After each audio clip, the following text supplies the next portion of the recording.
నా దృష్టిలో ప్రతి ఒక్కరు సెల్ఫిష్ ఉండాలి. ఎస్పెషల్లీ ఇప్పుడున్న సొసైటీలో నువ్వు సెల్ఫ్లెస్గా ఉండి నా కడుపు మార్చుకున్నా పడలేదు, నీ కడుపే నింపుతా ముందు అనుకుంటూ నువ్వు మీద పడుకుంటే చేసినావు అనుకో, అసలు ఏం ఉపయోగం లేదు తెలుసా. అంతెందుకు, నువ్వే చెప్పు, నిన్నెవడన్నా వచ్చి హెల్ప్ అడిగినప్పుడు నీకు ఆల్రెడీ ఎన్ని కష్టాలు ఉన్నా, హెల్ప్ చేయకుండా ఉండడానికి ఎన్ని రీజన్స్ ఉన్నా కూడా పాపం మనోడే కదా నువ్వు హెల్ప్ చేస్తావు. కానీ అదే నీకు అవసరం వచ్చినప్పుడు అందరికి కారణాలు ఉంటాయి. వాళ్ళకి అనిపించదా అరే మనోళ్ళే కదా ఇల్లు హెల్ప్ చేద్దామని? అనిపించదు. ఎంత హార్ష్గా ఉన్నా అదే రియాలిటీ.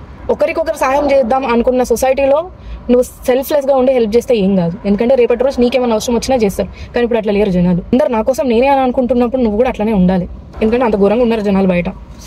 నువ్వు కనుక హెల్ప్ చేసి స్టార్ట్ చేసినావు అంటే నీ ఒంట్లో ఆఖరి చుక్క రక్తం ఉన్నంత వరకు గీక్తానే ఉంటారు. వాడికి అవసరం లేకపోయినా గీక్తానే ఉంటారు. ఎస్పెషల్లీ అబ్రాడ్లో ఉన్న వాళ్ళు మస్తు రిలేట్ అవుతారు దీనికి. సో మై డియర్ బంగారం, సెల్ఫిష్గా లేకపోతే నాకిపోతావు.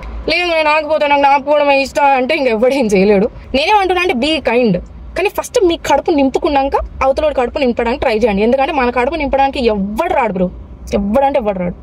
ఎక్స్పీరియన్స్తో 4 సార్లు దెబ్బ పడ్డాక మీకే అర్థమవుతుంది, కానీ 4 సార్లు దెబ్బ పడే ముందే మీకు రియలైజేషన్ వస్తే మీకే బెటర్.